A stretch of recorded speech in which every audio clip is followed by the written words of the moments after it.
Akaniambia hapana, jeneza nitakutafutia mtu mwenye anafanya kazi mzuri sana, ako na kila kitu, na hashi atakupea ile ya trolley nyuma. Na nikaona ni kama kakitu kazuri, hata mimi naweza furahia nikizika babangu venye ningetaka. Nikamwambia nipe namba yake, nikapigia Mwangi. Guess what? Simu iliingia mteja. Nikamwambia mama, sasa poa. Imagine mwambie achukue simu. Nilipanic, niliumwa na kichwa hapo.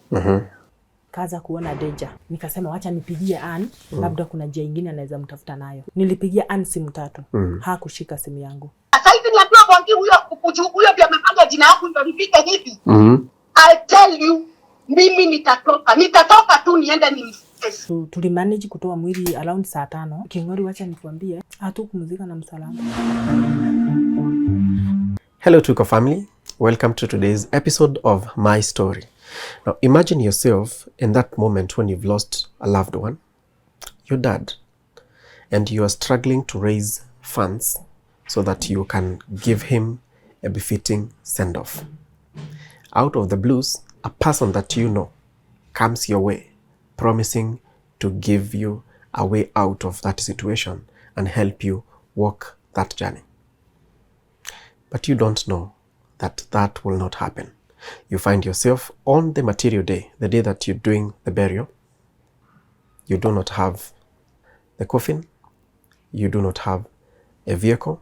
You're stranded at the mortuary and you've lost all the funds that you had raised towards that cause. What happened? What transpired? We're here to listen to the story of Eunice Muthoni and get to know what happened. Jina yangu naitwa Eunice Muthoni Kang'ethe. Na ya usanii, jumi ni msanii, naitwa Eunice K. Rurimi. Yeah. Rurimi ni ulimi? Urimi, yeah. Umeimba wimbo inaitwa Ulimi? Yeah. My first song inaitwa Urimi. But Urimi ya Kikuyu, si ya Kiswahili. In Kikuyu. Okay. Tutaiangalia. Iko wapi? Iko YouTube. Iko YouTube. YouTube, ukiingia YouTube utasearch Eunice K.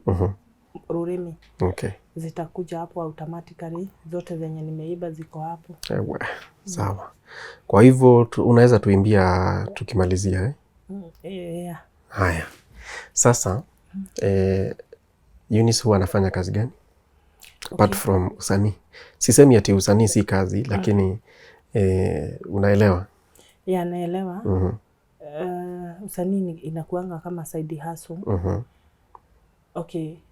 Mimi kazi zangu sina kazi specific. Mi ni mwanabiashara, mfanya vibarua.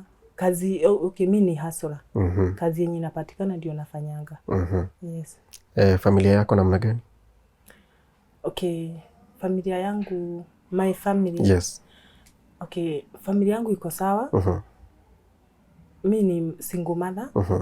Mama ya watoto 4. 4 boys. Yeah. Tuko na mother of boys.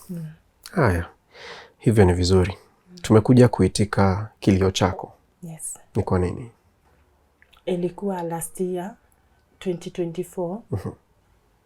Mwezi December. Date 24. Kielekea Christmas. Yeah. Kiamkia Christmas. My dad alipata accident ya barabara. Aligongwa na boda. Then akapitiwa na gari juu. Hata akiwa amegongwa hivyo yote, hakupass immediately. Alipelekwa hosi, na mimi kama firstborn nikapigiwa simu na mamangu na akanieleza venye kumeenda. Kama kawaida wanadamu tunakuanga tumejipanga, mwezi Disemba inakuanga ya sherehe. Tunakuanga tumejitayarisha venye tutaenda sherehe date 25. Nilikuwa nimejipanga vizuri sana na watoto wangu venye tutaamkia, tujitayarishe na tuende tukasherehekee pamoja. Tupatane na wenye tumemaliza mwaka mzima kama hatujaonana. So tulikuwa tumejitayarisha kuenda home date 25. Ile simu nilipata simu around saa 5:30 ya usiku. Nikapigiwa nikaambiwa babangu amepata accident. Nikauliza accident ya aina gani? Nikaambiwa amegongwa na buduthi, kaangushwa kwa barabara, kulikuwa na gari ilikuwa inapita, ikampita juu ya miguu sasa. na akachukuliwa akapelekwa hosi. Sasa nikipigiwa na nikipewa hiyo story, nilikuwa napigiwa ndio nitume pesa wajaribu kuokoa maisha yake. Pale hospitalini. Yeah. Na akapelekwa hospitali. Ile pesa nilikuwa nimejipanga nayo na kwenda Christmas, nikasema sasa hata hakuna Christmas, tushughulikie mzai. Na nikatuma pesa na akapelekwa test zenye ziliweza kufanyika hiyo usiku. Then tukaambiwa tutafute pesa mingi juu ilikuwa inasemekana ako na internal bleed ya kichwa na ya kifua. So kuna test tulikuwa tunahitaji pesa mingi aende akafanyiwe. Sasa mi 25 niliamuka nikaanza shughuli za kutafuta pesa kama kawaida, kuongea na marafiki, kujishughulisha tu kama kawaida ukipatwa na emergency. Na hiyo test ilikuwa iendwe date 26 juu date 25 hakukuwa na ofisi zimefunguliwa. Sasa date 25 mamangu kama kawaida nikamtumia pesa aamke aende on Murang'a ndio waende test wafanye ndio aendelee na matibabu. Date 26 mamangu aliamka akaenda. Alipata habari ingine babangu alipasa asubuhi. Oh no. Hiyo 26th. Date 26 aligongwa 24. Akakaa 25, 26 akakufa. Pole. Mi simu nilipigiwa ya habari ingine sasa. Nikaambiwa babako amepasa, amekufa. Okay, ilikuwa chungu, ilikuwa very painful. But ilibidi tu nijikaze juu ni mimi na watoto wangu. Nililia, okay, in fact nilipigiwa simu nikiwa na huku kwa barabara, nilikuwa na watoto na huku kwa barabara. Hata karibu niumie, nigongwe na gari pia mimi. Juu nilipigiwa, mwenye alinipigia aliniambia, wewe ushiki simu na babako amekufa. Hivyo ndivyo information ilinipata. Ilikuwa chungu, nilipanic vibaya sana. Lakini nikaona ninalia, tuko na watoto, hakuna mtu wakunipea amani. Sasa nikionyesha watoto machozi hakutakuwa na amani. Nilijikaza na nikaamka, tukakuja na watoto home. Na immediately mimi nilikuja nikajitayarisha nikateremka nyumbani na tukaanza immediately. Si mtu akikufa kama kawaida mnaanzaga mipango ya venye mtazika huyu mtu. Mimi nikaenda na kukakuwa kuna bill zenye juu alikuwa amefanyiwa test zingine ndio akuje kukufa, na alikuwa amejaribu kutibiwa. In fact hiyo time hospitali zilikuwa zimegoma. So alikuwa anafanyiwa na private. Kulikuwa na kabill. Sasa tukaambiwa bill, tukapewa bill, receipt ya bill, mamangu ndio alinipea. Mimi niliangalia hivi tu nikasema okay, imefanyika. Hakuna otherwise, hakuna kitu tunaweza geuza. Na obviously hata kama mochali lazima tutamzika. Mimi nilirudi huku, nilikuja nikafungua WhatsApp group, nianze kuchangiwa na marafiki. Na nikafungua na nikaanza kuingiza marafiki wenye tunaibanga na wao. Tukakusanya, tukakuwa na group WhatsApp ya kuchangia mazishi ya babangu. Na pale niliingilia uibaji, nilikuja tukashikana na waibaji. So tulikuwa na connection na waibaji na tulikuwa na vikundi. Tulikuwa na merry-go round. Tulikuwa tunaenda. Chama. So kuna mwenye tulikuwa tunafaa kupeleka date 30 parental blessing. Ilikuwa on Monday. Kuna mwenye tulikuwa tunapeleka. So mi si ati juu babangu alikufa sikuenda hiyo parental. Nilienda juu huyo mwenye tulikuwa tunapeleka ni my friend sana na hatukuwa tunajuana face to face. Tulikuwa tunajuana na yeye online juu ako UK. So tulikuwa tunaongea tu na simu na alikuwa akinisaidia. Alikuwa amenisaidia kwa tu mambo fulani nilikuwa napitia hivyo. So alikuwa amenisikilia. So nilikuwa na ako kamzigo, hiyo parento yake nitaenda hata kama sitaweza kulipa venye amenifanyia, at least nirudishe mkono. So venye kulihappen hivyo, sikufail kuenda hiyo parento. Nilienda. Lakini nilikuwa na huzuni, okay, sikuwa na furaha. parento inakuanga siku ya furaha, kusherekea na wazazi, kufurahia.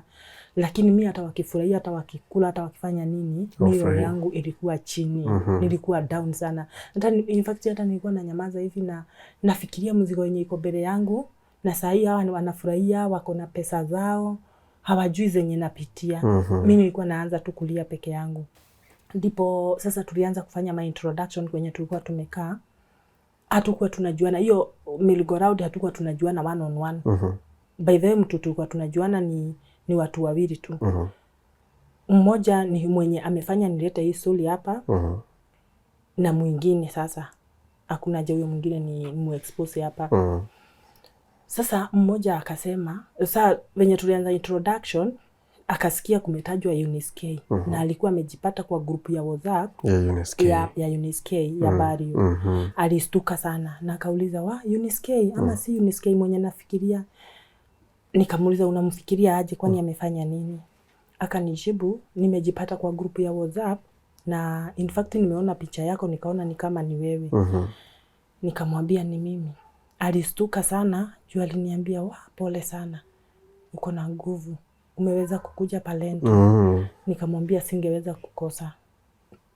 Na tukaongea hapo we, na wakasema tukimaliza hiyo Palento tumiti mahali ndio wanisaidie kwenye nimekwama, wajaribu kunishikilia. Sasa venye tulitoka huko tukiwa late sana. Tulikuwa Gatondo huko juu kabisa. Tulitoka huko tukiwa late. Sasa venye kwenye walikuwa wamesema tuende to meet, si watu wote walimeki kukuja. Wengine hawakukuja juu masaa ilikuwa imesonga sana. Lakini wakasema venye mtapanga tuko pamoja. Kwenye tulienda tulimiti around watu 7 people, 7 or 6 hapo hivyo. Sikubuki vizuri tulikuwa wangapi, lakini nikihesabu nitakubuka juu na wakubuka wote. Na tukamit na tukaongea, lakini mmoja alijitoa akaniambia, venye tuliongelea mambo mingi, lakini after tukienda kumalizia akaniambia, Eunice, najua utachangiwa. Najua utapata pesa kwa hii group WhatsApp.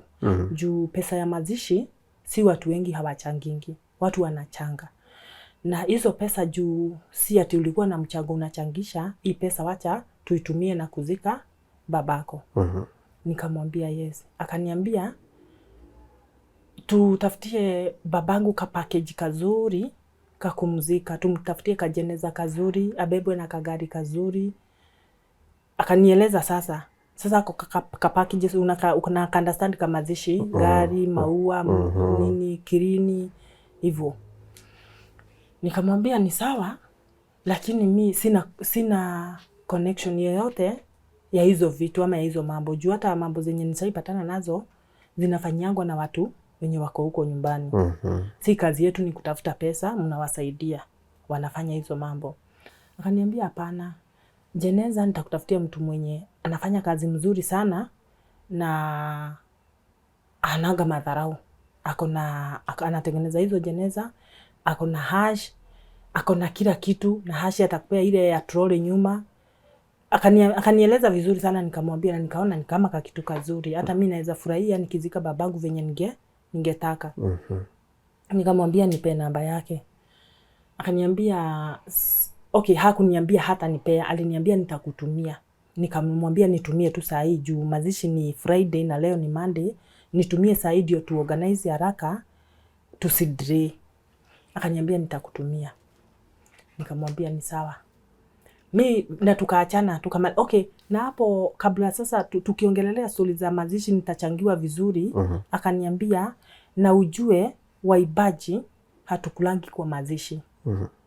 Kwa hivyo tukimaliza mazishi utatupeleka mahali tukule nyama. Mimi nikamuuliza, fulani, kwani tumeenda sherehe? Hatuwezi kuwa hatujapikia watu wote nyama na watu wote wako huko wamekuja because of me na my dad.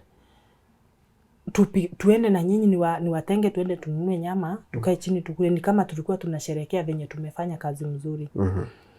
Kaniambia hapana, amekufa lazima utupikie, utununulie nyama. Mimi nikitoka kuzika sijui nani, sikumbuki aliniambia ni nani alikuwa amekufa.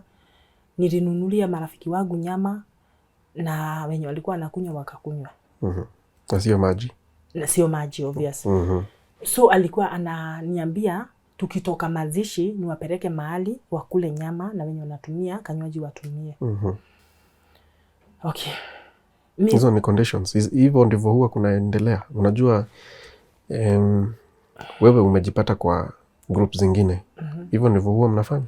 Okay, kwa sababu wewe ni mwimbaji. Mimi ni mwimbaji, but ile occasions nimekuwa nimeenda ama zenye nimeenda up to now, watu wa kukunywa ama watu wa kukula hizo nyama si ati mnakuanga na kikundi, mnaenda ati mkiwa pamoja mnaenda mnakutumia. Ni wenye wanatumiaga obviously hata kama hakuna mazishi. Mkitoka huko wanaenda kutumia. Lakini si ati tunaendanga, hapana. Kwa hivyo hii ilikuwa jambo jipya kwako? Kwangu. Okay. Na nikastuka. Na mmoja wao wenye tulikuwa na wao akaniambia, Eunice, chunga sana, usifanye kitu utufurahishe, ubaki na machozi. Na kwa ile situation nilikuwa situation ya kugeuzwa hivi, nageuka. Nikiambiwa fanya hivi, nafanya, hata kama haifai kufanywa. Situation yenye nilikuwa hapo. Juu mwenye ananiambia hivyo, amepatana na mambo mengi kuniliko. Nimempata kwa industry. Okay, na ni mtu anajua sana. Mkiongea na yeye anajua sana. So nikaona ni kama ni mambo anajua. Mimi nikanyamaza juu sikuwa nataka kuharibu mazishi ya babangu. Mimi nilinyamaza, nikamwambia sawa. Haya, na tukaachana. Sasa mimi venye tuliachana, hakunipea namba. Nikakuja huko, tukiachana aliniambia atanitumia namba. Mimi hakunitumia namba. But the following day ya Tuesday sasa, nilikuwa nimekaa pale nje. Tulikuwa tumekaa hapo na watu wenye walikuwa obviously ukiwa na mazishi unapatanga watu wa kukuja kukufariji. Yes. Tulikuwa tumekaa hapo tukiwa watu kadhaa. Mimi nikapigiwa simu. Mwenye alinipigia aliniambia, "Hi Eunice." Nikamwambia poa. "Unaongea na mtu anaitwa fulani? Sijui kama kuna haja nimtaje." Wataje tu.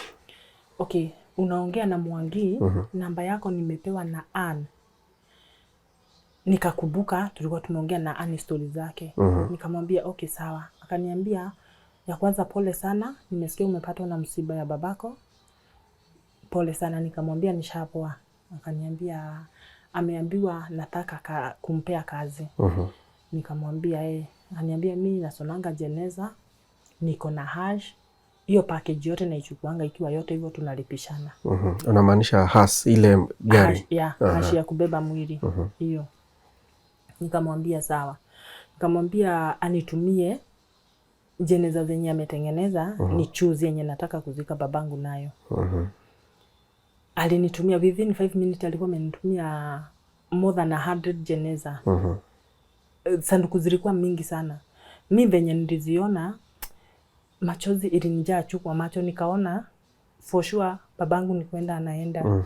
Sikuwa nimeamini kabisa ameenda. Nikaona kabisa babangu ni kugo anago. Venye alinitumia mimi nilishindwa kabisa kuchagua hiyo sanduku. Sikuweza. Juu nilijaribu, nilikuwa najaribu kuangalia, naona ni kama ni babangu naguza kwa simu. Nilipea kijana tulikuwa na yeye hapo, nikamwambia anichagulie. Akaziscroll, akachuzi yenye alichuzi na akaizoom. Sasa mimi venye niliona hata sikushinda nikiangalia hizo zingine, nilimwambia ni sawa. Nikamtumia hiyo, nikamwambia nataka hiyo. Sasa nikapea huyo kijana simu, walikuwa na chat na yeye. By then nilikuwa nimeingia situation baya, singeweza hata kuongea na yeye. Nikamwambia huyo kijana waongee na yeye, wakifika mahali ya kubagain nitaingilia. Akamtumia hiyo, akamwambia tunataka hiyo. Yenye alikuwa amechoose akamwambia ni 48,000. Sasa ilifika hapo sasa kijana akanirudishia simu, nikaanza kuargue na huyu. Sasa nikampigia simu direct sasa. Nikamwambia mi situation yangu ama place yenye niko saa hii siwezi nunua sanduku ya 48,000. Na si ati tunanunua apone. Obviously ni ya kumzika. Tukaongea kufika mali ya kulipishana juu mimi nilikuwa nataka niuzie hiyo jeneza 35,000. ndio juu nilikuwa nimefanya hesabu yangu ya 60,000. Hiyo hesabu yote tumzike na hiyo ishe. Juu nilikuwa nimeenda home. Sasa hiyo siku yenye tuliongea na yeye, niliteremka home, nikapata watu wa familia wameungana, walikuwa wananigojea. Hakuna kitu naweza pitishwa home kama si yuko. Walikuwa wameungana wananigojea, nikuje niwaambie mimi nitasimama na nini, ndio nao wajue watasimama na nini, hii kazi iishe. Yes. Sasa mimi venye tuliongea na Mwangi, akaniambia by the way niko na gari ya hash, ile inakuanga na trolley nyuma. Akanielezea vizuri sana.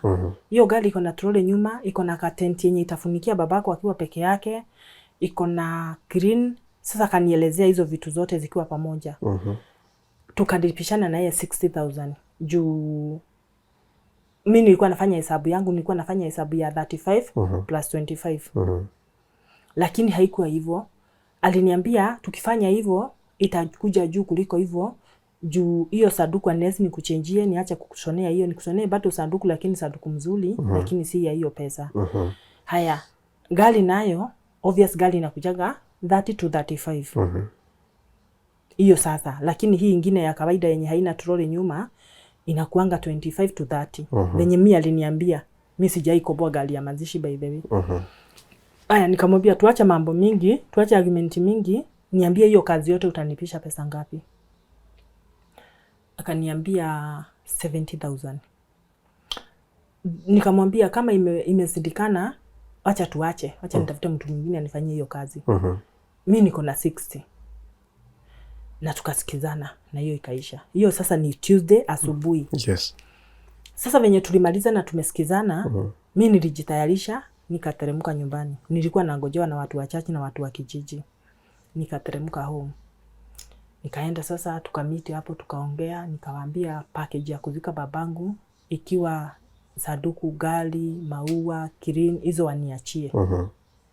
Ngoja kidogo. Mulisikizana aje na Mwangi? Kuna pahali nimepotea. Umeniachia pahali ulimwambia wachane na kazi, utafute pahali pengine. Okay, venye nilimwambia kama haitawezekana 60,000 aachane na kazi, alikuu. Akaniambia ni sawa. Acha tufanye tu na hizo. Na akanielezea sijafanya hivyo juu inafaa hivyo, nimefanya hivyo juu ya heshima yetu na Ann. Okay. Na akakubali 60,000. So sasa hiyo mzigo ni yako. Ni mzigo ni yangu. Sasa venye tulimalizana, mimi nilitoka nikateremka nyumbani. Venye nilienda nilipata watu wamenigojea. Sasa nilifika na tukaanza sasa meeting ikaanza ya home sasa. Tukaongea. Sasa mimi venye nilifikiwa nikasema mimi package ya kuzika babangu mniachie. Ikiwa sanduku, gari, nguo yenye babangu atavaa, kiatu, green, hiyo yote niachie. Ikiwa hiyo package moja hivyo. Na wakafurahi sana, wakaniambia hapo umetuokolea, hata tulikuwa tunafanya hesabu tunaona pesa yenye tuko nayo haitatosha. Sijui, wakafurahi sana. Na tukaacha hivyo. Mimi si kutoka home hiyo siku. Ikiwa masaa ya jioni nikiwa tu huko home, Mwangi akanipigia simu. Akaniambia Eunice, siku ni chache sana zimebaki, tuma deposit tuanze kazi. Sasa hiyo ni Tuesday, tuliongea asubuhi lakini niongea naye jioni sasa. Nikamwambia sawa. Nilimuuliza kwani haukuangi na jeneza umetengeneza ati ukipata customer unamuuzia? Akaniambia quality yenye nimechagua hawakuangi wameiunda. Hiyo wanaudanga ikimekiwa onda. So hiyo lazima nitume pesa ndio aanze kuitengeneza. Aya, mimi nilikuwa na 14,000 kwa simu. Nilimtumia 10,000. Saa hiyo sasa nilimtumia kwa simu yake 10,000. Jina ilitoa nani? Joseph Mwangi Geshoke. Okay. Nikamtumia 10,000. Na nikamuuliza uko sawa? Akaniambia sawa. Tukamaliza. Tukakaa. Sasa si kurudi huku leo. Hiyo siku nilirudi the following day, lakini kurudi yenye nilirudi siku kuja huku. Nilipanda gari 7 nikaenda town direct. Ndio niende nianze stori za nguo ya babangu juu ilikuwa inapimwa na nguo za watoto wetu, yani nguo za mazishi. Nikiwa town kwenye nguo ya babangu ilikuwa inatengenezewa, Mwangi akanipigia simu. Ilikuwa saa 4 asubuhi. Unasikia 10,000 nilimtumia jana usiku. Yes. Hata sidhani kuna duka alienda hiyo usiku. Hata kama alitengeneza. Nilimtumia jana usiku. Saa hii ni asubuhi ya saa 4, inaweza kuwa alienda kununua hazikutosha. Akanipigia simu. Akaniambia Eunice, pesa yenye ulinitumia haikutosha kununua material za kufanya kazi. Nikamwambia ni sawa. Okay, hata mimi nikafanya hesabu yangu nikaona kazi ya 60,000 ngiri 10 haiwezi nunua material. Nikamtumia pesa zingine 10,000. Hiyo sasa ni Wednesday asubuhi. Lakini okay, before nimtumie ni kama walikuwa wameongea na Ann. Lakini hakuniambia. Juu immediately venye nilimtumia 10,000 Ann alinipigia. Na akaniambia nimeona Mwangi amenipigia simu na akaniambia umemtumia pesa lakini hajafurahia. Nikamuuliza kwa nini sasa? Tuliongea na yeye jana, nikamtumia ngiri 10, leo asubuhi nimemtumia ngiri 10, nimemkosea na nini? Akaniambia hapana, anasema unalipa ni kama hutaki, ni kama unataka, unampimia pesa. Nikamwambia okay, mimi sikuwa na pesa. Mimi pesa yenyewe ilikuwa imeunganishwa ndio nimemtumia. Unasikia? Yes. Akaniambia uko wapi? Nikamwambia mimi niko Nairobi, nimetoka Ushago, niko Nairobi. Akaniambia tunaweza meet. Nikamwambia okay, sijui, sidhani. Juu nilikuwa niende town ninunue hizo vitu na nikuje huku nione watoto then niteremke Ushago. Nikamwambia sioni, juu namalizana na town niingie Isiri then niteremke niende kwangu nione watoto then niende Ushago. Sioni kama tutamiti. Akaniambia hapana, jaribu sana, usikubali kutuangusha. Utaharibu kazi yako. Nikamwambia sawa, nitajaribu. Na mimi nikasahau na hiyo tukamaliza. Mimi venye nilimalizana na town, niliteremka Isiri. Nikamalizana na Isiri, nikapanda gari. Hapo Isiri kuna kuanga na gari za Thika. Nikapanda gari. Na nikasahau, na nilikuwa na usingizi sana juu nilikaa chini hivi, nikaanza kusinzia. Nikakumbuka, sijui hata nilifikiria nini. Nikakumbuka, Ann alikuwa ameniambia nimpigie. Na ni usiku inaingia. Acha nimpigie, labda amekasirika. Ilikuwa around saa 11 hivi inaelekea. Nikampigia simu. Nikamwambia Ann, mimi hata nilisahau tulikuwa tunaongea. Mimi mambo imekuwa mingi sana kwa kichwa yangu. Sasa ndio ninatoka town. Akaniuliza uko wapi? Nikamwambia niko na huku Gedho, niko na huku side za Gedho, but niko kwa gari. Akaniambia na mimi natoka na huku sijui wapi, niko tupatane bypass. Nikamwambia nitashuka gari na venye niko na haraka, hata kuna vitu nilikuwa niingie Githurai kununua na sijanunua. So lazima niharakishe niteremke Ushago na nirudi ndio kesho asubuhi au wakienda kwa simu mali babangu atapumzishwa, mimi niende nikanunue vitu ndio by saa 5 saa 7 zikiwe zimefika home ndio atayarishe. Sasa nilikuwa nakibizana na masaa. Akaniambia hapana, hatukai, hebu shuka. Nikamwambia si uko peke yangu. Akaniambia haina shida, shukeni. Mimi nilishuka bypass. Na tukapatana na Ann. Mimi tuliingia kwa gari yake. Juu vijana waliingia nyuma na mimi nikaingia mbele. Alikuwa on my light. Ann tukaongea na yeye, akaanza okay, Ann ni wale watu wamebarikiwa na kuongea. Anaongeanga sana. Na nikiongea siongei vibaya juu yake, but ni hivyo, anaongeanga sana. Akaanza tu, nikaingia immediately amenianza na story.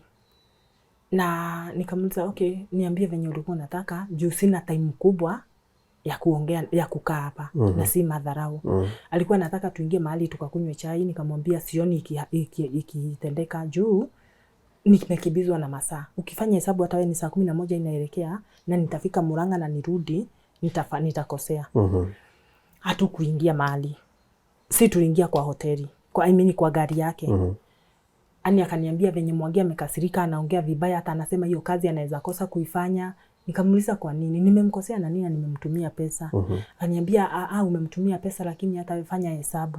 Kazi ya 60,000 umemtumia deposit ya 20.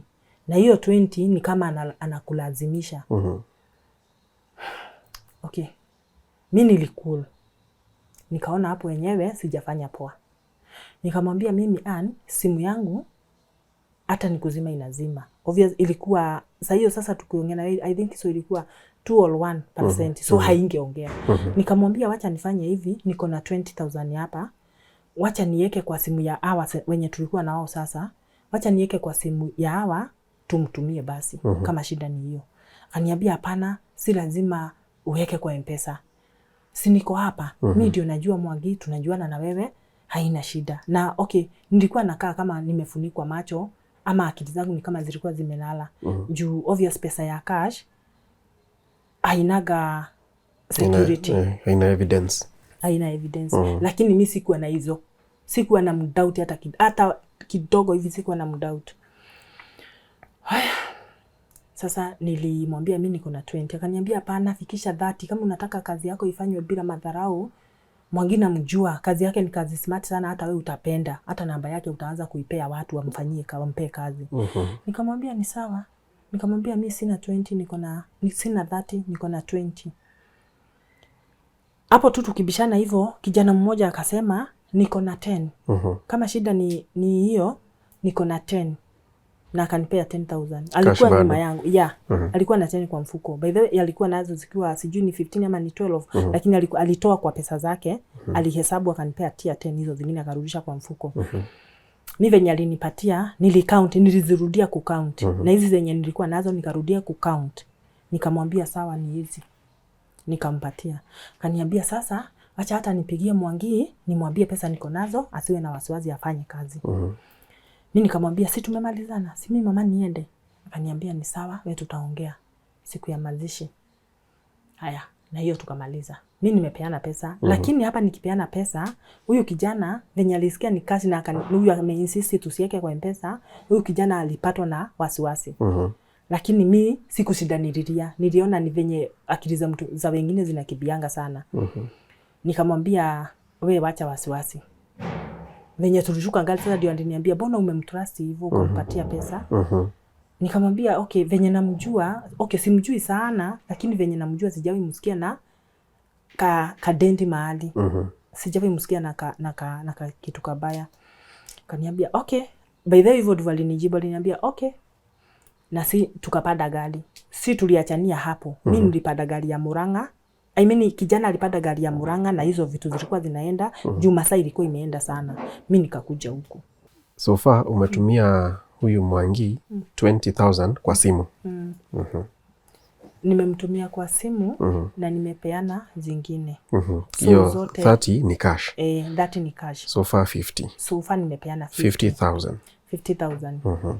Na mimi sina wasiwasi. Niko sawa, niko very comfortable. Nikakuja huku. Mi asubuhi ya Thursday niliamka nikakibia nyumbani. Hata sikukibia Githurai kununua vitu. In fact hizo vitu nilikuwa nimeambiwa ninunue Githurai na sikununua Githurai. Nilinunua juu sikuwa na pesa. Unaona pesa yenyewe nilikuwa nimepewa nimepeana. So niligojea watu wachange kwa simu ndio nipate hizi pesa. Hiyo usiku wa Thursday pesa zilikuwa zimechangwa na ikafika 18,000. So nilienda Sabasaba, kuna soko Sabasaba. Hizo vitu nilinunua huko. Na nikapeleka. Hakuna kitu sikununua, hata nilinunua na nikapeleka. Immediately venye nilifika sikusimama huko. Juu kuna mambo zilikuwa zinanigojea huku, kuna watu tulikuwa tunamit na wao huku, so sikusimama huko. Nilienda nikaacha vitu, nikaacha kila kitu iko sawa na tunapatana kesho sasa siku ya mazishi. Nilirudi, sikukaa. Mimi nilirudi nikapata kuna mama wananigojea huko. Nilikuja, in fact tulikuwa tumekaa huko. Na tukaendelea tu na mipango zetu venye tutaenda na nikaanza kuconfirm magari venye tutaenda. Ikiwa masaa ya jioni around 6 saa moja hapo hivyo, sikumbuki vizuri, sikuangalia saa. Lakini ilikuwa hiyo masaa ya jioni kukikuja kuingia usiku. Mwangi akanipigia simu. Akaniambia, Eunice, kazi nimefanya, kazi yote iko sawa, nimemaliza kazi. So mimi hata sikupatwa na stress juu nilifikiria kama amemaliza kazi si pesa alipewa. Kazi yote iko sawa. Akaniambia kitu yenye iko utanitumia pin location ya hapo kwako. Juu aliniambia hiyo Nissan yake iko na trolley ya nyuma ya kubeba mwili nyuma. So hii Nissan itabeba watu. Iko na viti. Umeelewa? So mimi sikutafuta gari ingine, nilicount watu 18 wenye tutakaa kwa hii gari. Wenye watakosa wanisaidie, ndio wanisaidie kulipa hii gari. Wenye watakosa gari tutafute ingine. Umeelewa? Yes. Hii gari nilikuwa nimehesabu mimi na watoto wangu na sasa wenye walikuwa wamenirequest tuende na wao. Nikawaambia hiyo gari itafika huko on 6 asubuhi. Or 6 in the morning. Yeah. Huo nilikuwa nimefanya hesabu yangu, hiyo gari itafika asubuhi 6. So tutapotoka hapa 6:30 ama 7. By saa 2 Murang'a si mbali. Tutakuwa tumefika Murang'a. Tulikuwa tupeleke watoto nyumbani. Tuwaache home, tuchukue wenye wanaenda mochare, akiwa mamangu na hao wengine wenye walikuwa naenda mochare, saa tuende na hash. Na hesabu yangu nilikuwa nimefanya nikamaliza. Sasa akanipigia simu akaniambia amefanya kazi yote, nimtumie pin location na nimtumie 2000 juu amefanya kazi yote akasota. So hana hata fare ya kuenda kwenye nakaa. Okay, nikaanza kupatwa na tufikira kidogo, nikafikiria 50,000 na amemaliza mpaka fare. Okay, nikasema ni sawa. Juu hata hizi 10,000 ni mimi nitalipa hata tukimaliza kazi. Si kumtumia 2,000, nilimtumia 5,000. Ndio bado nijipunguzie mzigo. Yes. Nione tukimaliza mazishi nitakuwa nimebakisha 5,000 yake. Hiyo hata nikikosa naweza ambia mtu hapo nisaidie 5,000 nitakupea. Hiyo ndio hesabu yenye nilifanya. Nikamtumia 5,000. Thursday jioni. Yes. Na tukaachana vizuri sana. Anakuja 6 na nikamtumia pin. Na nikampigia simu nikamuuliza iko sawa? Ama nikutumie life pin? Akaniambia hapana. Iko sawa. Si tukamaliza zenye tulikuwa tunafanya na tukalala. Nikaharakisha watoto walale ndio asubuhi waamke mapema wasinisumbue. Mi asubuhi tuliset simu 5. Ndio watoto wapikiwe chai watayarishwe by 6 tukue tumemaliza. Gari ikikuja hatutaiweka hapa ni kuenda tu. Mi 5 ilifika nikatoka. Huku hakunanga network ya Safaricom. Nikaingia kwa bafu. Niliingia nikafungulia shower. Wenye nilifungulia shower haiko imenimwagikia maji, nikajiuliza Eunice, mbona uko na ujinga hivyo? Si upigie Mwangi, labda amelala sana, ukijitayarisha hata yeye ajitayarishe. Nilitoka nje, hata sikuvaa nguo, nilichukua leso Masai nikajifunga, nikatoka nje. Nikapigia Mwangi. Saa hiyo ni 5. Nikapigia Mwangi. Guess what? Simu iliingia mteja. Ya Mwangi. Ya Mwangi. Ako na 55,000. Ako na 55,000. Nikapiga simu ya pili mteja. Mimi hata nisisiko na wasiwasi niseme labda hata yeye kwenye anaishi ni kama mimi hakuna network. Nikarudi kwa nyumba. Nilipiga simu 3 actually. Haikuingia. Nikarudi kwa nyumba na nikaingia kwa bafu nikaoga, nikavaa, tukatayarisha watoto, tukakunywa chai, bado tukingojea 6 ifike. Mi venye 6 ilikaribia kufika, ilikuwa around 5:45-55 hapo hivyo. Nikatoka nje tena, nikapigia Mwangi, mteja. Nikapiga simu 3 mteja. 6 ikasimama. Nikaona tulikuwa tupatane 6. Saa hizi ni 6 na simu yake haingii. Hakuna communication yoyote. Nikaanza kupatwa na wasiwasi kwa ubali. Nikasema labda hakumalizia kabisa, ni mimi alidanganya, ameona azime simu aende akamalizie akuje tu, achelewe kidogo lakini akuje. Nikarudi chini nikakaa chini. Nikakaa nikaona hanipigii. Simu yangu hata nimeiekelea huku juu ya network in case akipiga nisikie. Hakupiga. Nikatoka nje. 6:50 6:10 hapo hivyo. Nikatoka nje nikampigia mteja. Nikapiga tena mteja. Kaanza kuona deja. Nikasema wacha nipigie Ann, labda kuna njia nyingine anaweza mtafuta nayo. Nikashika simu yangu. Nilipigia Ann simu 3. Hakushika simu yangu. Hiyo asubuhi. Nikasema labda amelala. Nilikuwa najiuliza unajipea tu sababu. Najipea kastoli, yes. Nikarudi kwa nyumba. Nikampea 20 minutes. Nikapigia Anna simu ingine. Akashika immediately. Haikulia mara mbili. Akashika. Nikamuliza, Ann, ni Eunice. Mbona ushiki simu zangu? Alinigobanisha. Bana unakuanga wasiwasi akasijui nini. Mimi nikilala nazimanga simu inakuanga silent, sijui. Nikamwambia ni sawa. Sikuwa na mambo mingi, nakwambia simu ya Mwangi zote mbili zinaingia mteja. Akaniambia unakuanga na wasiwasi, kwani ni wewe unaenda kuzikwa, anga sijui nini, mnaenda mazishi 6 kwa juu. Nikamwambia hiyo ndio ilikuwa agreement. Ilikuwa akuja hapa 6, tutoke hapa 6:30, tufike Murang'a kwetu nyumbani saa 1, tupea watu time ya kujitayarisha, tutoke saa 1:30. Mwili ya babangu ilikuwa inatoka mochari saa 2. So nilikuwa nimefanya hesabu yangu vizuri sana. Ingeigiana venye nilikuwa nimefanya, hakuna kitu ingeharibika hata moja. Akaniambia wacha nimtafute. Akazima simu. Ani hakunipigia simu tena. Ikafika saa 1. Simu ya Mwangi bado nang'ang'ana kuipiga, haingii. Kapika saa 1, saa 1:30. Nikapigia Ani. Nikamuuliza, Ani, saa hii ni saa 1:30. Haujanipea feedback kama umepata Mwangi ama hujampata. Akaniambia amepigia, nimpe time apigie brother ya Mwangi, ampe namba ya wife ya Mwangi. Nikamwambia sawa. Hakunipigia bado. Nikampigia tena. Nikamwambia umempata? Akaniambia nimepigia bibi yake, na bibi yake ananiambia Mwangi alitoka saa 11, akamwambia ameenda mazishi Murang'a. Mimi nikamuuliza, na kwani Mwangi anaweza fanya hivyo? Anaweza shika kazi 2 kwa siku moja na ni ya mazishi? Kaniambia sijui, labda bado ako kwa jia. Nikamuuliza kutoka 5 mpaka saa 1:30 ako kwa jia? Nikamwambia hapo hakuna Mungu hapo. Nikamwambia najua watu wananipigia simu home. Sasa nitawajibu aje? Si at least ujaribu venye utapata Mwangi, tukue na communication kidogo, ndio nijue venye nitabia wale niwaambie tutachelewa kidogo. Akaniambia wacha kusika simu zao. Wacha ikue surplus wapate. Watu wa nyumbani. Yeah. Mimi ni kama shetani akaniongelesha nyuma ya Ann. Akaniambia usisike hizo simu tena. Sikushika simu zao tena. Walikuwa wanapiga, aunti zangu wanapiga, babangu mkubwa anapiga, sishiki simu. Naiona lakini sisiki. Venye ilifika saa 2, nikaona hii ni serious sasa. Nikaona sasa hapa ni mimi na Mungu. Sina otherwise sasa. Simu zote ni mteja. Nikapigia Ann, bado nilipigia Ann. Juu sikuwa na mdoubt hata kidogo by the way. Nikampigia nikamwambia Ann, najua Mwangi sijui ni nini imempata.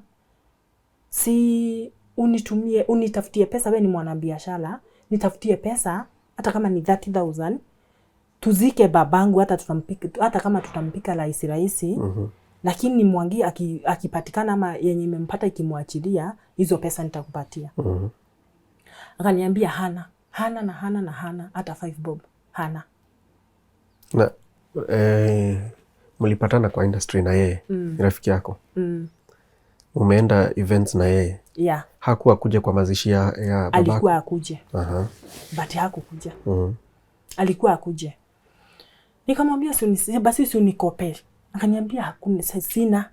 Akakataa kabisa. Kwanza alikataa na kifua ile ya sina na uache kunisubua. Okay, hakusema waache kunisubua, lakini venye alikuwa anasema sina, ilikuwa inamaanisha hivyo. Mimi nikakaa hapa.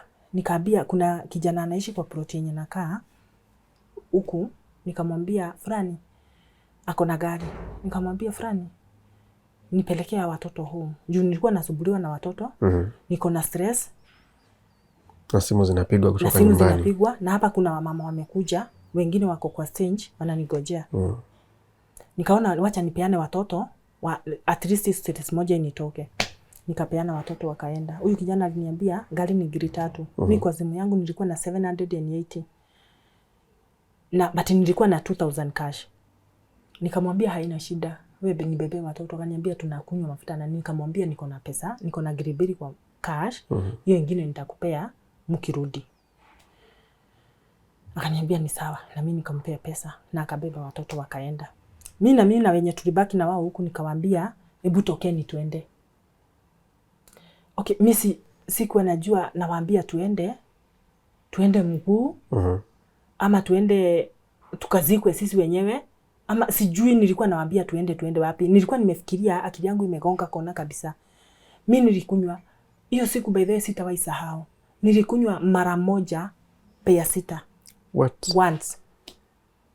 Kichwa ilikuwa inanigonga, nasikia kama huku ndani kuna watu wanapiga koroga. Mimi sijawahi sikia hivyo by the way.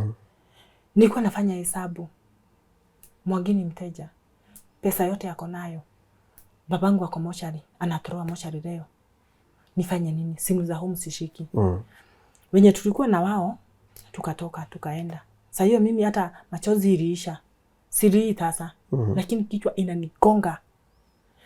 Tukatoka, tukaenda mpaka kwa Cairo, mguu. Tukafika stage. Tukapata akina pasta, tulikuwa tunaenda mpaka na akina pastors. Tukapata pasta alikuwa amefika hapo 6:30. Mpaka saa 3 wako hapo. Amesimama kwa petrol station. Sasa tukaugana hapo. Nikamwambia mimi venye kumeenda. Nilikuwa nimepigia watu simu. Mpaka wenye tulikuwa na wao, ani akiniconnect na Mwangi, nilikuwa wajulisha venye kumeenda. Na kila mtu anamwambia nikopeshe hata kama ni 5,000. Sasa nilikuwa nafanya hesabu, ukinipea 5, mwingine 5 zitafika. Na hii aibu tuifunikie. Sikupata. Ni venye tulifika stage. Babangu mkubwa, brother yake mkubwa, akanipigia simu, akaniuliza Eunice. Sasa hiyo sasa nilishika simu. Akaniuliza Eunice, haushiki simu zetu. Mwili unajua vizuri kabisa tulikuwa tunaitoa mochari saa 2.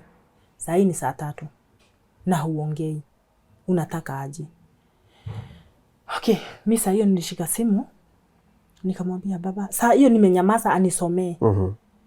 Akamaliza, nikamwambia baba, mimi mwenye alikuwa ananileta mazishi amepata accident. Hata saa hii ndio nimepata hiyo report, ako ICU Kenyatta. Hata hatujui kama atapona. Unasikia obvious nimedanganyana. Lakini nilikuwa nadanganyana niondoe ile aibu. Juu obvious ukifanga kitu na umetrustiwa hiyo kitu, inaweza kuwa aibu kubwa sana ukiwaambia imefail. Sasa nilikuwa najaribu sasa kujidefend. Mimi kumaliza kusema hivyo, akaniuliza, sasa tufanye aje? Tuairisha mazishi? Nikamwambia hatutairisha mazishi. Akaniambia tufanye aje? Nikamwambia baba, najua uko na connection mzuri. Na najua ukitaka kitu unaweza fanya. Na baba, unajua sijai kuangusha na sijai kuaibisha. Jua venye utafanya, utafute sanduku na utafute gari. Hizo mambo zingine kubwa tuachane nazo. Akaniambia, saa 3 Eunice ndio unaniambia tutafute gari? Nikamwambia ndio tutafanya. Juu sasa kumehappen. Sina otherwise. Akaniambia na pesa? Nikamwambia haina shida. Sasa hiyo namwambia haina shida, niko na 780 kwa simu. Namwambia hakuna shida. 780 shillings. Shillings. 780. Na nimemwambia hakuna shida. Akaniambia sawa. Na ujue gari hatuwezi pata gari rahisi saa hii. Nikamwambia haina shida. Sikuwa na time ya kubageni ama ya kumwambia tafuta ya rahisi. Sasa babangu alipiga simu Murang'a kwa hakuna gari, Maragwa hakuna gari, Thika hakuna gari, alipata gari Kiambu. Na akaitisha, juu nilikuwa nimemwambia atafute. Na akaitisha, na akaniambia ametafuta gari. Nikamwambia ni sawa. Sanduku wakaenda wakanunua na huko. Na gari ikaenda. Sasa mimi sina pesa na nimesema tafuteni gari muende. Sasa mimi nilikuwa nimepiga simu za kutosha za kuomba pesa. Na sasa hii naenda mazishi na niko stage, sina pesa na niko na watu tunaenda na wao. Mimi nilifika simu yangu, nikaanza kuscroll. Nilifika kwa Radroad wetu, nikastiki hapo. Nikaanza kufanya hesabu, Radroad sijai mkopa kitu, hajai jua shida zangu, hajai jua venye nakaa, lakini huyu ndio nitaitisha pesa. Nilimpigia simu nikamwambia, fulani, nisaidie na 80,000. 80. Aliniuliza what? Nikamwambia tafadhali nisaidie. Alikuwa anajua niko na msiba. Nikamwambia mwenye nilikuwa nimelipa hiyo packages amehepa na amezima simu. Na mimi sina otherwise. Na ni mimi tegemeo. Hakunijibisha. Aliniambia okay.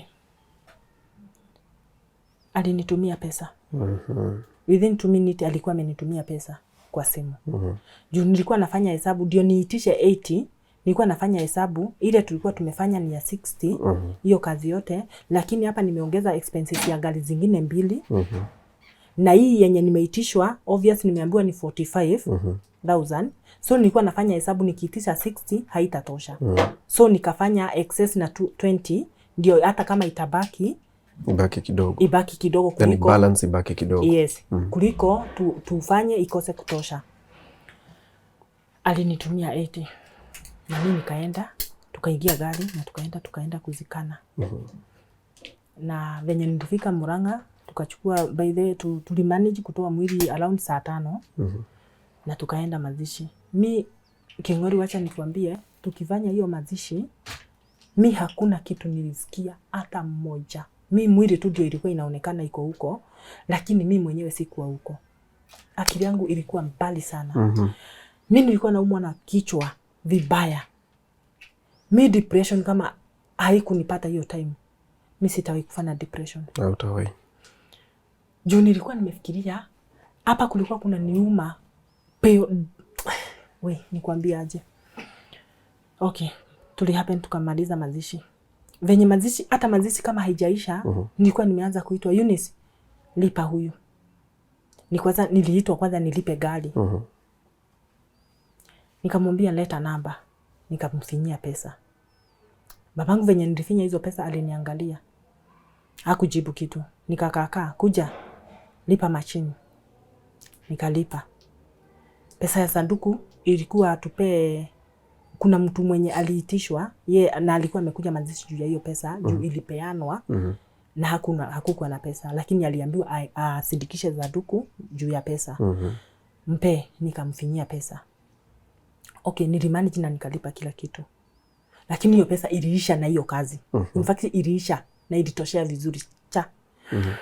Sasa kabla tuendelee, wakati kuna haya matayarisho yote, kuna hadi kuandika msalaba.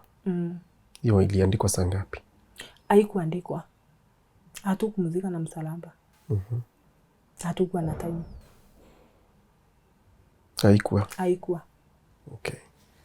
Haikuwa. Sasa tumelipa na mazishi kaisha. Na watu wakaenda.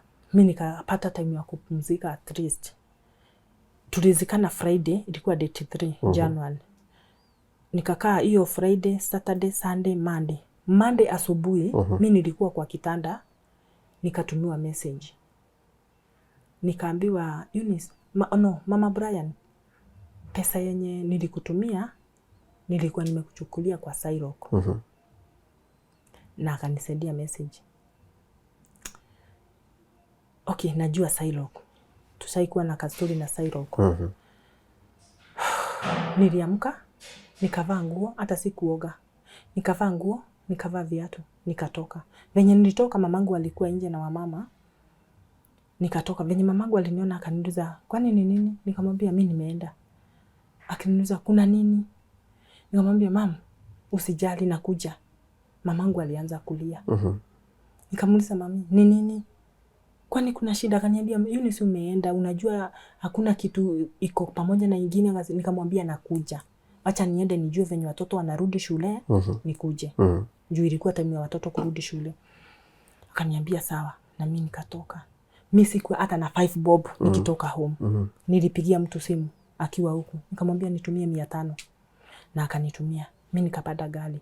Nilipanda gari direct to Ruiru. Nikaenda kwa huyo mzee. Nikamwambia mimi nimejileta mimi mwenyewe. Unipeleke kwenye ulichukua hizi pesa. Itoke side yako, ikuje side yangu. Juu sikuwa nataka kuharibu jina. Na akanipeleka. Okay, walikuwa wanani understand. Akanipeleka. Mwenye tulipata kwa hiyo Cyrock, manager wao, naye ni mtu mzuri, mudu understanding. Na akanisikiza. Juu nilimwambia hii pesa itoke side ya fulani, ikuje side yangu.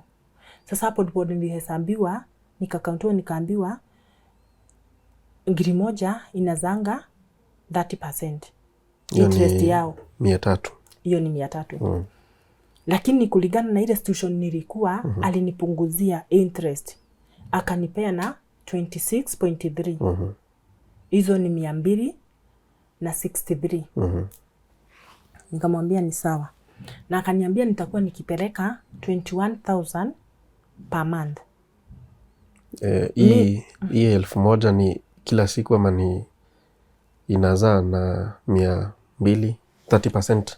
30% ni kumaanisha ngiri moja inazaa 300 kwa mwezi. Okay, au wanazalisha na 2 weeks, 14 days, lakini mimi walinizalishia na mwezi. Okay. Mimi sisemi hawakunifanyia favor. Kitu ya kwanza wamenipunguzia interest, kitu ya pili wameniongezea duration ya kulipa. Okay, nilikubali, but nilikubali single upande. Every date 28 nikuwe nikiwapelekea 21,000. Nikimanage kuilipa mwezi ya kwanza, nitailipa ikiwa 1 ngiri 100 na ngiri 1. Interest ya mwezi moja. Na nilikuwa najichocha, juu nilikuwa najua Mwangi atanirudishia zile pesa. Na nilikuwa nafanya hesabu hata nirudishia ikiwa 55. Hata nirudishia ikiwa more juu ya hii hasara nimeenda. Umeelewa? Sasa na tukaongea hivyo na tukasikizana hivyo. Sasa after hapo nilipigia Ann. Nikamwambia Ann. Okay, alikuwa amenipigia nikiwa home, akaniambia ukimaliza mazishi ukuje tupeleke tukaripoti Mwangi. Nikamwambia sawa. Sasa venye mimi nilikuja nikampigia nikamwambia niko huku. Sasa tunaweza enda kuripoti. Mtu mwingine akaniambia hata hatutaripoti Kasarani, tutaenda Buruburu. Akiniambia hivyo tulikuwa na mtu, akaniambia hapana. Huyo mtu nimeanza kumdoubt. Kwa nini muende Buruburu? Wanaishi Kasarani wote wawili na kesi iende Buruburu. Aje. Akaniambia juu wewe uko Ruiru, enda Ruiru. Mimi nikaenda Ruiru police station. Venye nilielezea, akaniuliza hao watu wako wapi? Wako Kasarani. Hii kesi peleka Kasarani. Mimi sasa nikalifaliwa Kasarani kutoka Ruiru. Nikatumwa Kasa. Sasa nilienda Kasa na Ani nimemwambia niko kwa njia nikikuja. So na yeye akaniambia ukifika Kasa niambie na mimi nikuje Kasa tuende Buruburu. So mimi venye nilifika Kasa sikumwambia, niliingia na mimi Kasarani na nikaandikisha statement police station. Yeah. Na nikaandikisha na nikapewa UB number. Aya, venye nilipewa UB number, mimi askari mwenye alipewa hiyo kesi akaniambia atafute Ann. Juu huyu Mwangi venye nilielezea story akaniambia Mwangi simjui, hata nikiulizwa kama ni huyu siwezi sema juu simjui. Ann ndio najua na Ann ndio aliniconnect na Mwangi. So Ann ndio tuna face atupe Mwangi. Yes. Sasa akaniambia, nikamwambia huyu Ann hata nikukuja na kuja hapa Kasarani. Akaniambia sawa, akikuja nipigie simu. Mimi tu nilitime Ann venye alifika Kasa na nikamuona akipita, nikapigia huyo askari na akakuja na wakapatana na Ann. Na Ann akajitetea sana kwa huyo askari, akamwambia yeye alikuwa ananisaidia kama beste, lakini ameregret sana na hata waisaidia mtu mwingine. Hivyo hizo ndizo maneno zenye alitoa kwa mdomo yake. Huyo askari akamwambia sasa unajua wewe ndio tutashika, ndio tuambie Mwangi kwenye yako. Akamwambia ndio maana tunaenda Buruburu. Juu kuna DCI yako Buruburu, tunajuana na yeye na atanisaidia kupata Mwangi haraka. Huyu askari akaniuliza uko comfortable na hiyo? Nikamtigizia kichwa. Akaniambia haina shida, wafuate. Wasipokusaidia ama ukiona wanakuzungusha urudi hapa.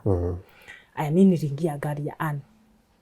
Nikaingia na tukaenda Buruburu. Sasa hizo mlikuwa mnaongea nini na Ann mkielekea Buruburu police station? Hakuna kitu tu. Okay, tulikuwa tunaongea tu vizuri. Juu tulikuwa tuna argument ya Mwangi. Okay. Hakuwa nafikiria Mwangi ako hivyo. Mimi na mimi venye niko na stress. Okay, tulikuwa tunaongea tu vizuri. Okay. Sikuwa na intention baya na yeye. Sikuwa na mdoubt. Tukaenda Buruburu. Venye tulifika Ann alikuwa ile siku ya mazishi, Ann hakukuja mazishi. Alikuwa ameniambia ameenda kuandikisha statement Buruburu. Na venye alienda kuandikisha, aliambiwa the complainer akuje juu ya statement ya M-Pesa. Umeelewa? Sasa ye alikuwa ameandikisha lakini hakuwa amemaliza. Juu hakuna statement ya M-Pesa na si yeye complainer. Sasa mimi alinipigia simu akaniambia nahitajika Buruburu. So mimi nilikuwa naenda niandikishe statement, lakini venye nilifika niliulizwa statements za M-Pesa na nikawaonyesha. Haya, sasa venye tulifika yule DCI alikuwa ametuambia hakuwa. Tukaambiwa ametoka kidogo. So tukakaa kwa waiting tumgoje, hakukaa sana, alikuja. Na nikaitwa. Mimi niliitwa, hatukuandikisha hiyo statement, hatukuiandikisha kwa OB number. Kwa pale kwa OB, kwa OB book. Aliniita na hapo nyuma mali kuna tanki za maji Buruburu, police station. Akaniuliza maswali, nikamjibu, akaniuliza hizo statement niko nazo, nikamwambia niko nazo na nikamuonyesha. Akaniandikia ka OB, akanipea. Lakini venye tuliachana, niliangalia hizi OB zote mbili hazifanani. Ya Kasarani iko na stamp, ya Buruburu haina. Nikasema labda huko hawaekangi stamp. Na ulikuwa nyuma ya tank? Yeah. Nje, okay, ni huko police station, lakini nje, si ndani, si huko kwa pale kwa OB book, ni nje. Okay, nikasema sawa. Sasa tukitoka Buruburu, bado ninaingia hii gari ya Ann, ndio anieke Kasarani wao waende kwao, na mimi niingie gari za huko kwetu.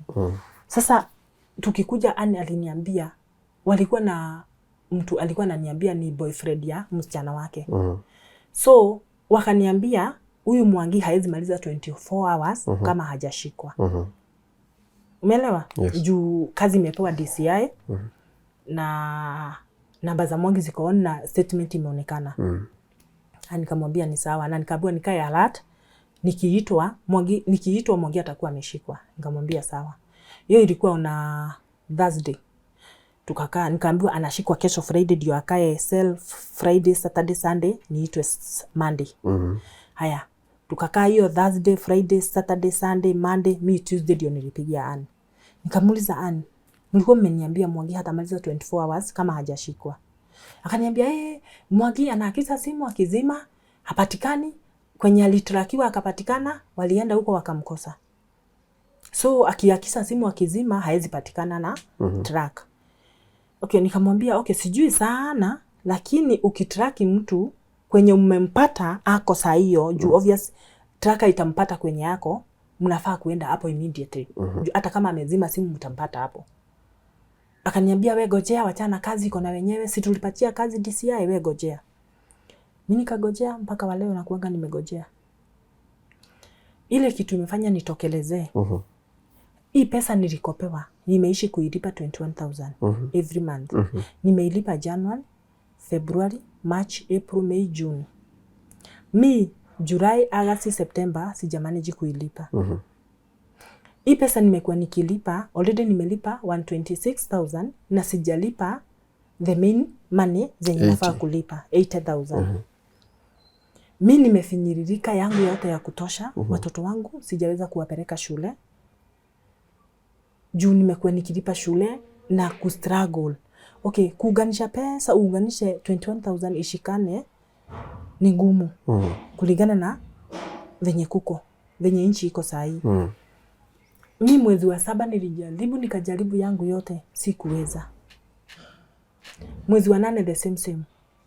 Mwezi wa 9 the same, sikuweza. Mimi mwezi wa 9 watu walianza kunithreaten. Sipeleki pesa yao na siongei, watanisota.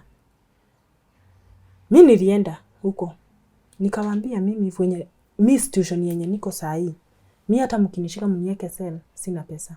Mimi anesa hii mniambie niwape mtoto mmoja, mkae na yeye. Mkipata kwa kuuza muuze, mjilipe hiyo pesa. Lakini mimi hata mkiingia kwa nyumba yangu, hamwezi pata kitu ya kuuza, mjilipe 80,000. Na saa hiyo hatuhesabu 80. Tunahesabu 80 plus 63. Your interest. Interest ya miezi 3 hizi sijalipa. Hamwezi pata kitu mtauza hizo pesa. Na so far umelipa interest ni mingi kuliko ile ulikopa. Kabisa, na mbali sana. Na mbali sana. Juu nimelipa miezi 6, ukifanya hesabu yako ni 126. Na nimebakisha zingine 63 za July, August, September. Hiyo ni 199.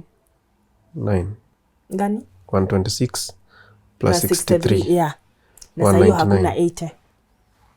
Sasa hiyo hakuna 80. 80 ndio ulikopa. 80 ndio nilikopewa. Hata si mimi nilikopa. Nilichukuliwa na mtu. Umeelewa? Yes. Sasa mimi nikawaambia hivyo. Tulienda na huyo mzee mwenye alinichukulia. Nikamwambia mimi itabidi mnisimamishie hii interest, nianze kustruggle venye nitapata hizi pesa nilipe. Mimi nimejaribu yangu yote. Mimi nimeshindwa kabisa. Juzi mtoto wangu venye shule ilifunguliwa. Mtoto wangu wako grade 7. Alinipigia simu. Alinipata hapa chini, nikikaa chini hapo tu. Kaniuliza, mama, una feeling aje? Unasikianga aje watoto wengine wakiwa shule wakisoma, mimi nikiwa home? Hajaenda shule. Hajaenda. Kaniambia na hizi vitu zenye wanasoma hawatarudia ati juu mimi sikusoma. Mam, kwani unaga haja na mimi nisome? Nilisikia uchungu, sikuonyesha huyo mtoto nimesikia uchungu, lakini nilimwambia tutajua venye tutafanya. Ukijua ni nini nafanyanga usiende, hata uwezi ongea baba. Kamwambia aenda juu, tutaongea. Mi niliona hiyo kitu itanifinyilia juu last 3 weeks ago, nilienda town, nimefika mahali, nafika mahali naanguka, sijui ni stress ama ni nini, naanguka. Okay, niko na uchungu, napitia mangumu saa hii, so far so good. Juu mimi hata nimefika mahali, siwezi kupea watoto wangu chakula. Watoto wangu wanakula na bahati. Watoto wangu chai ya asubuhi ni kama walisahau venye ina tastingi. Juu saa hii najaribu niunganishe, nifikishe 21,000 nipeleke. Hazipatikani, vibarua ndio hizo hakuna. Kazi hakuna. Mimi nilikuwa na biashara yangu, saa hii sina. Juu nilikuwa nauza kinye nauza, naunganisha hizo pesa nazipeana. So sina, hii biashara haina income, ni kutoa tu. Mimi biashara yangu iliisha hivyo.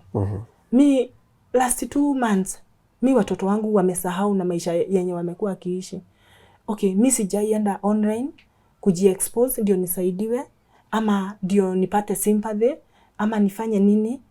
But kwenye nimefika nimeona nitakufa. Nitakufa tu niache watoto. Watoto wangu hawasomi. Wamesoma term 2 yes, lakini last term hawajasoma na nikuisha inaelekea kuisha. Au watoto itabidi warudie hiyo mwaka ingine yote. Okay, mimi nimeona tu tafadhali nikuje nipate tu haki yangu. Yeah. Ndio maana tumekuja kukusikiza, nikakwambia tumekuja kuitika kilio chako. Na kweli umepitia machungu. Ann ni nani? Ann ni muibaji. Okay, mimi venye najua Ann, namjua Lauching. Tumepatana naye kwa Lauching, kwa industry. Tumekuwa na yeye kutuunganisha kwa chama Male Go Louds. So simjui sana, simjui zaidi ya hapo. Mimi hata kwenye naishi sijui, kwao sijui. Lakini tumejuania huku tu industry. So simjui zaidi ya kujua tu ni muibaji. Yeah. Haya. Tutapigia Mwangi. Si ulimtumia pesa kwa simu? Yeah. Kwa hivyo nambari yake ya simu iko. So tutapigia Mwangi na tutapigia Ann. Hiyo tutafanya kwa kamera. Yes. Naongea na Ann. Mimi naitwa King'ori. Nakupigia kutoka Tuko TV. Na nakufahamisha kwamba na rekodi conversation kwa sababu nafuata story ya Eunice Muthoni. Unamjua? Yes. Kuna vitu ambazo amenieleza, sasa nilikuwa nataka kusikia upande wako. Thank you kwa kusikia upande wangu. Yes. Unaweza taka tu kidogo nichukue namba ya client tu dakika moja? Si ni kitu tu unaniambia kama ni ukweli ama ni uongo. Anapiga, yes, ninataka sasa hata mimi kuongea my partner. Umefanya vizuri sana kunipigia. Nilikuwa tu nataka kujua kama ni ukweli kuna pesa ambazo walipoteza za mazishi. Kwanza ukamuintroduce kwa fundi wa jeneza, mtu anadeal na hiyo mambo ya funeral cottage. Yes. Alafu akakupatia zingine cash. Na hakukuwa na jeneza wakati siku ya mazishi. Hakuna kitu, yani hakuna kitu ilitokea. Fundi akazima simu. Na wewe haukumsaidia kwa namna yoyote, kwa hivyo akapoteza hizo pesa. Ni ukweli au si ukweli? Unaweza nisikiza tu? Na kusikiza, ndio maana nimekupigia. Mimi naitwa Ann Wanjiku Kinyongo. na Eunice ni rafiki yangu. Na mimi ni muimbaji, tulijuliania Bruce Spring. Yes, aliniambia hayo yote. Yes, sasa ilikuwa on the 30th December. Sasa sitaki unipe story mzima, manake yeye alinipa. Nataka kujua mambo ya pesa iliingilia wapi, ilipotelea aje. Ndio nataka kukuambia iliingilia hapo date 30th December. Akaniambia tumsaidie kupanga mazishi ya baba yake. Na tulikuwa 4. Na nikamwambia mimi kuna mtu alitutengenezea jeneza na sikuona ikiwa mbaya. Na nikapigia huyo jamaa tukiwa tu hapo. Nikamwambia mwingine niko na client anataka umtengenezee jeneza and they are not well up. So usimfinye, tupe package mzuri. Eunice akiwa hapo. Akasema ni sawa Ann, ile package ya chini naweza wapatia ni ya 30,000. Na Eunice akakubali. Akaniambia utapatia Eunice namba yangu to communicate na yeye. Yes. Hiyo wakati tulitoka tukaenda place inaitwa OJ tukakunywa chai. Sikuweza kupea Eunice ama Mwangi namba ya ule mwingine. The following day Mwangi akanipigia simu morning. Akaniambia Ann, ulisahau kunitumia namba ya Eunice. Nikamtumia. Wakaongea na Eunice. Mimi nikapigia Eunice. Nikamuuliza mumeongea na Mwangi? Hata ameniambia atanitumia kwa WhatsApp nichague. Yes. Nikamwambia ni sawa, umechagua? Tutachagua. From there tukuongea tena, tukaongea Wednesday. Tukiwa huku kwa hii parento tulikuwa tumeenda, niliitisha Eunice 20,000. Na akaniwekea kwa M-Pesa. Akaniambia hizi pesa ni za kwenda kununua nguo za kuvaa siku ya mazishi. On Wednesday akanipigia akaniambia ameenda on the way kwenda Isiri. Nikamtumia pesa zake. On Thursday akanipigia simu. Akaniambia alitumia Mwangi deposit ya 10,000 na amemuongeza zingine 10 na 5,000, sijui amemuitisha za nini. Na akaniuliza kama nitampeleka mazishi. Nikamwambia nitampeleka mazishi, lakini since my sister alikuwa na visitors home kwetu Gatondo, nitaenda soko ya Githurai kununua zile bidhaa zitapikwa hiyo siku. Kutoka hapo niende mazishi kwa Murang'a. Kutoka hapo niende Gatondo. Na tukaagree on that. Akaniambia atamwangia amenisevia, atakuja akinibeba na gari tuende mochari. Nikamwambia yenyewe hapo amekufanya favor. Akaniambia atamchukua hapo Roiro kwa Cairo. Nikamwambia it is okay. Yes. Unaona, from Monday mpaka Friday we are just communicating with phone. Hatujapatana mahali. Venye hata data yangu naweza taka ichukuliwe all those days. Kutoka hapo akanipigia, niliamka the following day 5:45. Sasa hiyo ni siku ya mazishi ama? Siku ya mazishi niliamka mapema juu nilikuwa niende Githurai 45 soko, then niende kwa mazishi. Anajua hivyo. Na they are my friends that are witness cause tulikuwa tumepangana venye tunaenda. Yes. On Friday mimi nilikuwa bafu nikioga. Alipiga simu mara kadhaa. So nilikuwa kwa bafu. Mimi venye nilitoka kwa bafu nikiprepare akapiga ingine nikakuta alikuwa amepiga missed call. Nikamwambia mama sasa poa. Imagine Mwangi achukui simu. Nilipanic, niliumwa na kichwa hapo. Nikapigia msichana anaitwa Cecilia. Nikamwambia nimesikia kama nitashikwa na wazimu. Ule Mwangi hajachukua namba ya Eunice. What do I do? Nikakumbuka Mwangi ako na rafiki anaitwa John. Nikakumbuka John na yeye Mwangi alikuwa ananiambia John na brother yangu ni friends. Nikapigia John nikamwambia unaweza kuwa na namba ya brother ya Mwangi? Akaniambia yes, akanitumia. Nikapiga. Cause nilipigia Mwangi nikasikia simu zake mbili ni mteja. Na nikamwambia Eunice nimesikia ni mteja. Nikapigia brother ya Mwangi akaniambia mimi sitaki kusikia hiyo jina ya brother yangu ikitajwa because analipwa majeneza na aderivi hiyo siku ya mazishi anazima. Mimi nilishtuka. Nikamwambia Eunice wacha anipigie bibi yake. Bibi yake kumpigia akaniambia Mwangi alienda mazishi Murang'a. Hapo nikakuwa na kapisi kidogo, nikasema maybe alienda hii mazishi ya kina Eunice juu iko Murang'a. Nikapatia Eunice namba baka ya wife ndio asikize from wife. Na akampigia akaniambia hata yeye bibi yake ameanza Murang'a. Mimi nikamwambia mimi sina peace. Ile kitu nitafanya instead hata niende Githurai 45 soko na niende mazishi, mimi nikaenda mahali Mwangi alikuwa anatengeneza jeneza.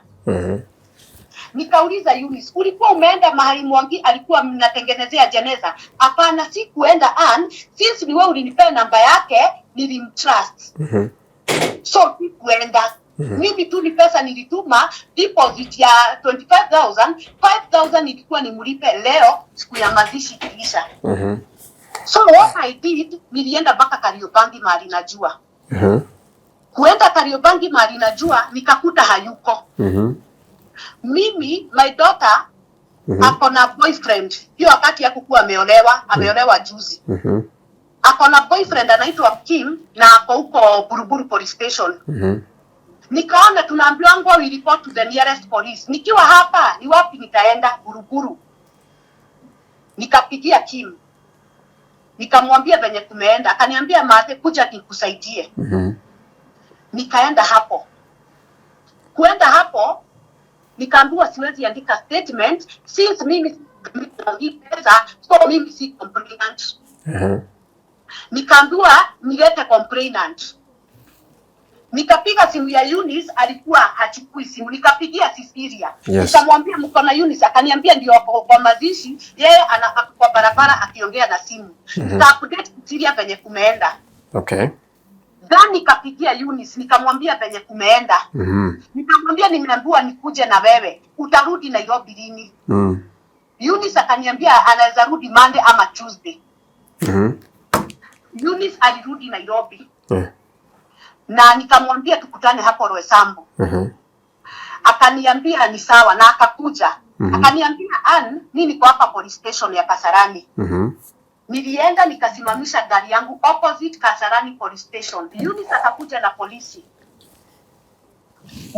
Tukamwelezea story. Nikamwambia ule polisi wa Kasarani. Akaniambia basi kama huyu Kim atawasaidia, sawa, endeni muandikishe statement Buru. Na Eunice akakubali na akaingia gari yangu kiti ya nyuma. Na mkaenda. Na tukaenda. Na tulifika Buruburu. Mimi na watoto wangu tukakalia huku kiti waiting. Eunice akaambiwa aandike. Na akaandika. Akasema Mwangi, mimi naitwa Eunice. Mtu anaandikanga hivyo, ID number ni hii. Na nilinyang'anywa pesa. Na mtu nilikuwa nanunua jeneza kwake. Na jeneza tulikuwa tumelipishana 30,000. Nikamtumia 25 na niko na evidence ndio hii. Ya M-Pesa. Because hata mimi nilikuwa nimeambia Eunice nitumie hiyo evidence in case simu yako idelete, mimi nitakuwa nayo on the safe side. Na tukaonyeshana hiyo evidence. Kutoka hapo Eunice anasema alinipatia pesa. Nimesikia kwa boy wa Mwangi. Hapo ndio angeandika aseme hata huyu mama nilimpatia 30,000 ndio apatie Mwangi. Na tena juu akipatia Mwangi hata installment ya kwanza hakuniambia. Mbona akuja kuni-involve na hii 30,000 na sanduku amelipishwa 30,000. 30,000 alikuwa ananipatia za nini? Anasema ako na witness. I'm ready kwa huyo witness akuje, sikatai kitu. Haya. So hakuna pesa alikupatia? Hakuna pesa alinipatia. Na juu kuna law. I'm not above the law. Before aende kwa social media kuniharibia jina, angesikia kama hajadidika na Buruburu. Already alikuwa na polisi wa Kasarani. Angerudi huko. Mteme anashikwe. Mimi sijawahi zima simu yangu, but nilimblock. Na nilimblock kwa njia hii. Mwezi wa 3 ukienda kuisha, CID walinipigia simu na huyu Kim. Wakaniambia mkae steady by, leo simu ya Mwangi iko on. Mimi kutoka hiyo Friday ya mazishi ya kina Eunice date 3 January, sikuwahi pigia Mwangi tena. Na njia ya nini? Polisi kule walituambia msimpigie asione kama anatafutwa, acha tufanye kazi ye. Siku call Mwangi tena. Hiyo siku venye Kimu walinipigia simu na CID wakaniambia tunakuja Kasarani. Mimi sikuenda job because I wanted Eunice apate justice ya pesa yake. So venye nilipigia Eunice nikamwambia mama usitoke leo within Ruiru, usiende mbali. Mwangi anakuja kushikwa, ndio kishikwa pelekwe polisi, ukue hapo akulipe pesa yako. Haya. Unasikia? Nimesikia. Sasa swali langu ni hili. Ananiambia hivi, wacha nimalize. Na swali langu ni hili. Wacha nimalize tu hapo ka statement. Because hii sasa unarudia yale yote tu aliniambia. Mwangi, nataka Mwangi tuliongea na yeye. Akaniambia atanilipa pesa ingawa atakuwa ananilipa polepole. Ile swali niliuliza Eunice, nilimuuliza, hii safari tulikuwa pamoja, mbona huku niambia mnaongea na Mwangi? Mbona huku niambia juu hii safari tuko pamoja? Akaniambia yeye walishaongea na Mwangi atalipa. Nikamwambia sawa, nimeoga mikono, sitaingilia hiyo mambo tena. Okay. Akanipigia akaniambia isipokuwa najua Mungu naweza kupeleka kwa mganga. Nikamwambia back to the sender. Mimi ukinipeleka kwa huyo mganga miguu yako haitatoka huko, na nikamblock. Okay. Yes. Now mimi niko na maswali mawili. Hizo OB number niko nazo. Hata mimi niko nazo. Ya Kasarani na ya? Mimi niko tu na hiyo ya Buruburu, sina ya Kasarani. Haya, uko na hiyo ya Buruburu, si ndio? Yes. Imeandikwa aje? Acha niangalie. Acha nifungue juu acha niangalie saa hizi. Imeandikwa OB number 07 01 25. Republic of Kenya. Abstract from police record. Very well. Nilipiga na simu yangu ya Galaxy S23 Ultra. Ni sawa. Haya. Very well. Hiyo imeandikwa abstract from, mimi ni mwanahabari. Yes. So I must also follow some of these things that I observe. Yes. Imeandikwa abstract from police records. Si ndio? Yes. Yes. Haya. Na hiyo OB number imeandikwa na kalamu. Imeandikwa na kalamu. Lakini Republic of Kenya na abstract from police records, hiyo ni typewriter. Yes. Good. Haya, iko na stamp? Haina stamp. Haya, haina anywhere imeandikwa na ile format ya OB, that kwamba kuna OB number. OB number imeandikwa na kalamu, si ndio? Imeandikwa na kalamu. Sasa yenye niko nayo ya Kasarani, iko na imetypewritiwa Republic Office of the President. Iko na stamp ya Kasarani Police Station. Iko na OB number. Iko na time. Iko na office number. Na iko na the officer in charge of that case, anaitwa Sergeant sitamtaja jina. Sasa unaona kuna tofauti ya hii OB ambayo aliniambia iliandikwa mkiwa nje ya police station na hii yenye iko na Kasarani Police Station stamp. That is one. Hakuna nje tulikuwa. Juu aliandikisha hapa kwa hii desk hapa OB, na sisi tukakaa chini hapa kwa hizi viti zinakuanga hapo. That is, hiyo ni swali mimi najiuliza. Swali la pili. Jana kuna polisi alimpigia na simu yako. Akamwambia umeshikwa. Akuje jana jioni aandike statement Kiambu. Yes. So mimi hata nikikupigia leo I was expecting either simu yako haitaingia ama ni polisi atashika or something. Ulikuwa umeshikwa jana? Zima simu from day one. Ulikuwa umeshikwa jana? Mimi mtu wa biashara. Ulikuwa umeshikwa jana? Jana tulikuwa na huyo polisi. No, ulikuwa umeshikwa. Sasa huyo polisi ni kunipata, alinipata. Alikupata wapi? Na mimi nikasema alikupata wapi? Kiambu nikikunywa mafuta. Yes, na mimi nikamwambia aite Eunice na nika unblock Eunice ndio ampigie na simu yangu. So because hata mimi Eunice akitafuta justice hata mimi I also want justice. Hizi pesa anasema alinipea. Na hizi pesa anasema alikupatia mkiwa kwa gari 30,000. Wakiwa wewe na yeye na vijana wawili. Haya, aliambia polisi. Alikuwa na vijana wawili na yeye kwa gari yangu. Nikawabeba. Yes.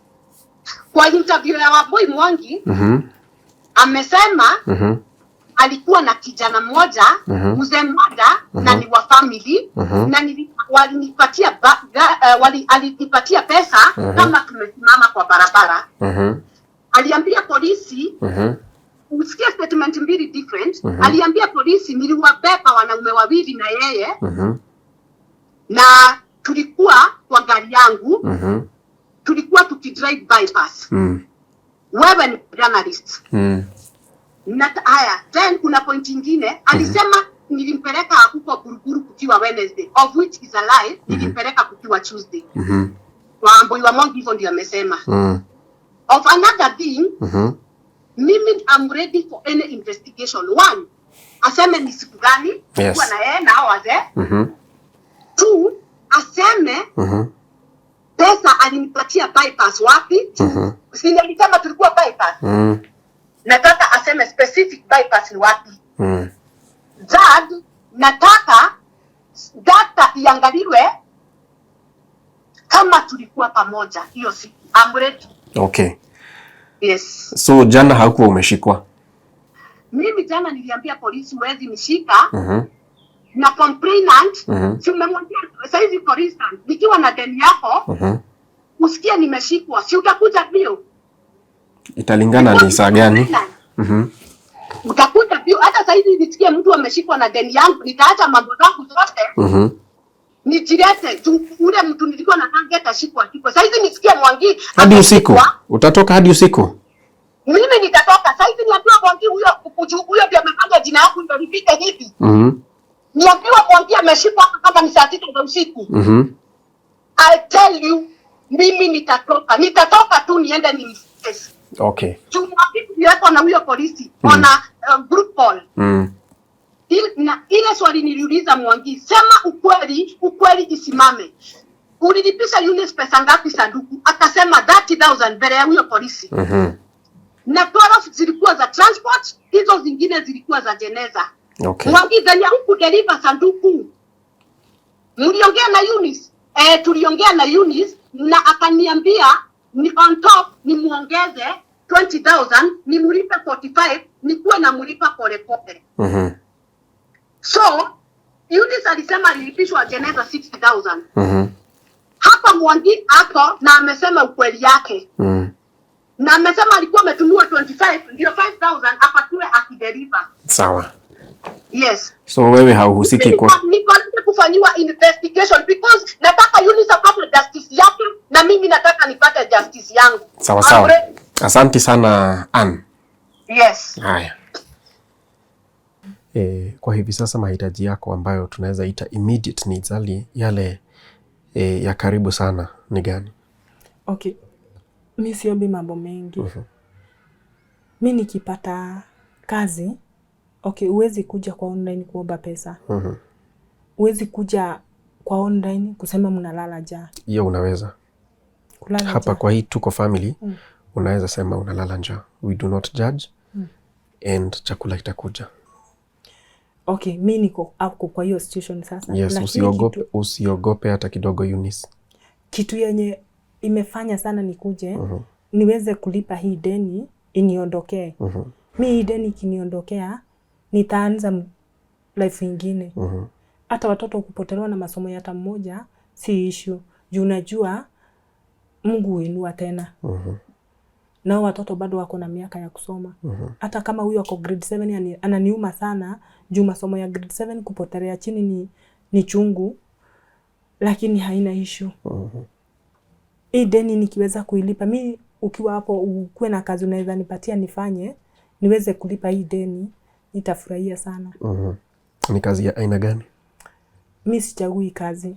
Kazi yoyote yenye nitapata niweze kulea watoto wangu na niweze kulipa hii deni, nitafanya. Sawa. Isipokuwa kazi halifu. Peana nambari yako ya simu kwa familia yetu ya Tuko. Namba yangu ya simu ni 0729 389 703. Irudie. 0729 389 703. Umeita nani?